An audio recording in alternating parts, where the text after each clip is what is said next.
सो euro 2024 finally ख़त्म हो चुका है एंड इतने सारे अच्छे मैचेस देखने के बाद finally we have a champion. Yes, Spain has won the Euro and congratulation to Spain. And Spain एक ऐसी टीम जो सब किसी ज़्यादा लोगों की फेवरेट्स नहीं होगी, बट काफ़ी एक्सपेक्टेशंस थी उनसे।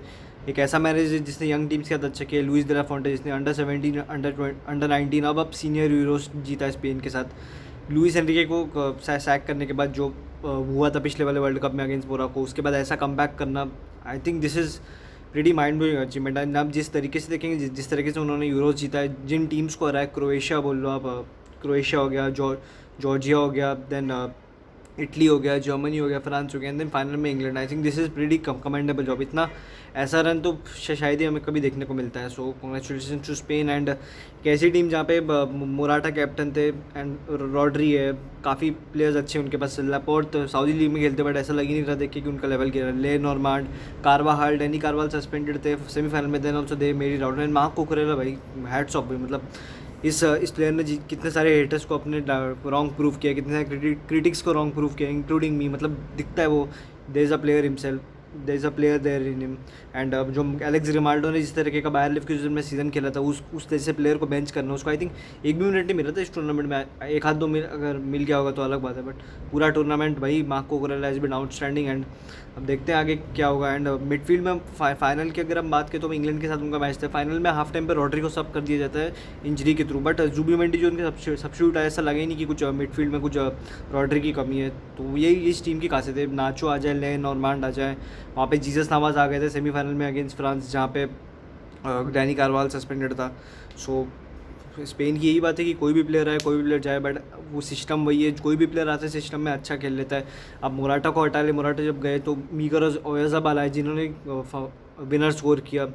सो pretty good achievement by Spain. And Unai Simon, उसके भी लॉन्ग बॉल्स काफ़ी अच्छे थे इस मैच में। एंड भाई lamin Yamal and Nico Williams का डेडली डुओ, तो क्या ही बात कर सकते हैं इन दोनों के बारे में। निको विलियम्स और लमीन यमाल शायद बार्सिलोना में हमको देख सकते मिलते खेलते हुए, वो तो देखने वाली बात होगी। बट लमीन यमाल भाई, व्हाट टूर्नामेंट, मतलब ही केम ऐसा आया टूर्नामेंट में, टुक एवरीवन बाय स्टॉर्म। और सरप्राइज तो नहीं बोल सकते, क्योंकि हमने बार्सिलोना के साथ पिछले सीजन में देखा था कि कैसा उनका सीज़न कहता है, कैसा टैलेंट है। ला मासे से इतना बड़ा टैलेंट मेस्सी के बाद आया है, तो भाई तो उसने असिस्ट दिया गोल के लिए। जो निको विलियम्स ने मारा है, काफ़ी प्रिटी क्लेवर फिनिश में बोलना चाहूँगा, क्योंकि वहाँ पर डाइव कर लिया था प्लेयर ने, उसको जॉन स्टोन्स को लगा कि वो ऊपर से मारेगा, बट उसने लो मारा, इन पिकफोर्ड के पास वहाँ पे कोई चांस नहीं था।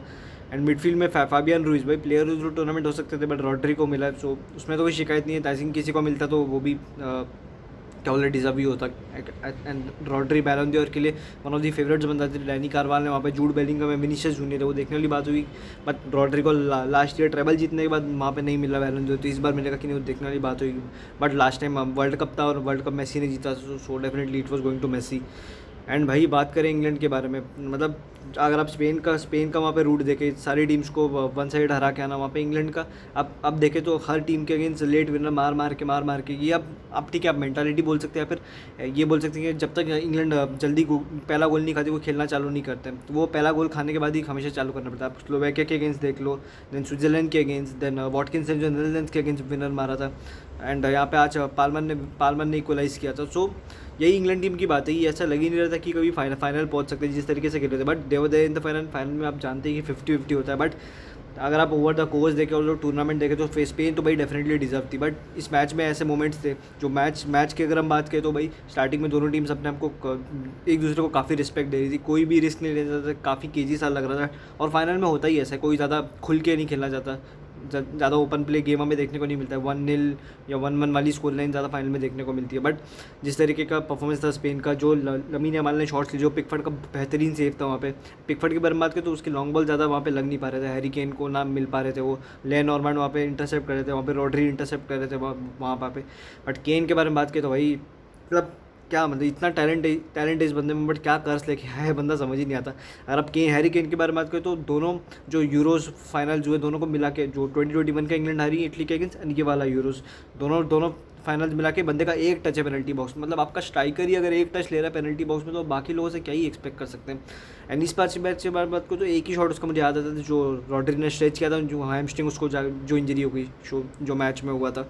उसके अलावा आई थिंक कोई ज़्यादा दिखा नहीं। जब सब ऑफ हुआ केन में थोड़ा सरप्राइज था, बट दिख रहा था वो क्यों सब ऑफ हुआ है, मैनेजर दिख रहा था क्या करना चाह रहा है, केन के साथ। वॉटकिंस ने भाई जिस तरीके से पिछले मैच में परफॉर्म किया था, पिछले मैच में आके इंग्लैंड को रेस्क्यू किया था लेट विनर मार के, एंड इस मैच में कुछ ज़रूरत थी। अब बाकी प्लेयर्स के बारे में बात करो, डेक्लन राइस के बारे में बात करो, कोबी मेनो के बारे में बात करो।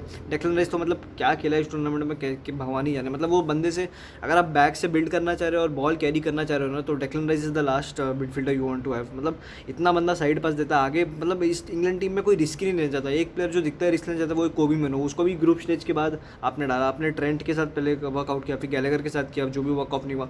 एंड भाई काइल वॉकर के बारे में, इस मैच के बारे में क्या ही बोलूँ, दोनों गोल्स उसी साइड से है। सेम मिस्टेक के बारे में काइल वॉकर की अब जितनी बात कर ले कि उसमें पेस से वो रिकवरी कर लेता है, बट उसी पेस ने आज उसको धोखा दी देगी, क्योंकि ही thought that he would cover the ground with space, but वैसा हुआ नहीं।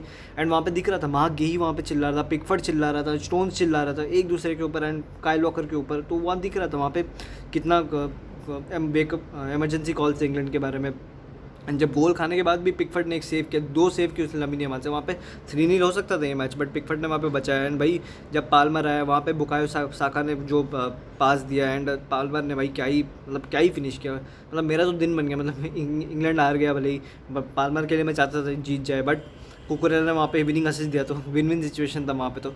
बट बात करें भाई फोर्डन के बारे में, साका के बारे में, फोर्डन ने मतलब क्या ही मतलब कितना ख़राब खेला है इस टूर्नामेंट में भगवान ही जाने। मतलब 2-3 ग्रुप अगर आपको ड्रॉप करना चाहिए था तो आपको फोर्थ मैच या थर्ड ग्रुप स्टेज के बाद ही कर देना चाहिए था। मतलब इतना वेट क्यों किया मुझे तो समझ ही नहीं आ रहा। मतलब bad performance after bad performance, मतलब जो भी आप बोल रहे हैं, मैनेजर बोल रहे हैं, आप सिस्टम बोल रहे हैं, प्लेयर्स बोल रहे हैं, मतलब कितना ही कोई प्लेयर या मैनेजर ख़राब हो, 7 मैच लगातार तो नहीं ख़राब हो सकता ना। तो फोर्डन को आई थिंक बहुत पहले ही बेंच कर देना चाहिए, क्योंकि अगर आप लेफ्ट साइड जो इंग्लैंड का देखेंगे वो पूरा डेड था, वहाँ पे कुछ नहीं था। आपके पास आपके पास एंथनी गॉर्डन है, इतने डायरेक्ट प्लेयर्स है, ड्रिबलर्स है जो रिस्क लेना चाहते हैं, जो टेक ऑन लेना चाहते हैं अपोनेंट्स को, वहाँ पे कुछ था ही नहीं इंग्लैंड की तरफ से। अगर आप फोर्डन और साका का इस टूर्नामेंट कंपैरिजन करो तो आई have to say Saka has been the better player, क्योंकि अब आप देखें तो वो स्विट्जरलैंड के जो गोल नहीं होता इंग्लैंड यहाँ पे आज नहीं होता। एंड बेलिंगम का आप बात करें तो इस मैच में खराब परफॉर्मेंस था उसका, एक शॉट उसने जो टर्न पे लिया था जो वाइड गया था, उसके अलावा आई डोंट रिमेंबर ऐसा कुछ अच्छा। एंड भाई मिडफील्ड में आपके पास एडम वॉर्टन है, उसको चांस नहीं दिया। एंड आई थिंक इंग्लैंड का बेस्ट प्लेयर अगर मैं बात करूँ इस यूरोज में तो I think it has to be Mark Guehi. मतलब और कोई मेरे दिमाग में तो आ नहीं रहा। मैगवायर की जगह आना, इतना सीमलेसली फिट हो जाना, जॉन स्टोन्स के साथ partnership banana, and Luke Shaw ने भी काफ़ी हद तक कंटेन किया था लामिन यमाल को, बट वो एक मोमेंट ऑफ प्ले आया। अब ऐसे मोमेंट पे जो यंगस्टर इतना फॉर्म में, इतना प्लेयर ऑफ द टूर्नामेंट भी बन सकता था, young player of the tournament तो डेफिनेटली उसको डिजर्वली मिला ही। सो वहाँ पे आप उसको कैसे इतना चांस दे सकते, इतना स्पेस दे सकते हैं। दोनों स्पेस अगर आप देखें ना, 2-3 पास में इंग्लैंड खुल जा रही थी स्पेन की, तो यही वाली बात है। एंड मोराटा ने भले ही गोल नहीं मारा, बट वही जो स्ट्राइकर का काम रहता है, उसने डिफेंडर्स को खींचा अपनी तरफ, दूसरे प्लेयर्स के लिए स्पेस बनाया। मतलब ये वो वाला मोराटा नहीं जो चेल्सी में था, ये अलग प्लेयर बन चुका है अब।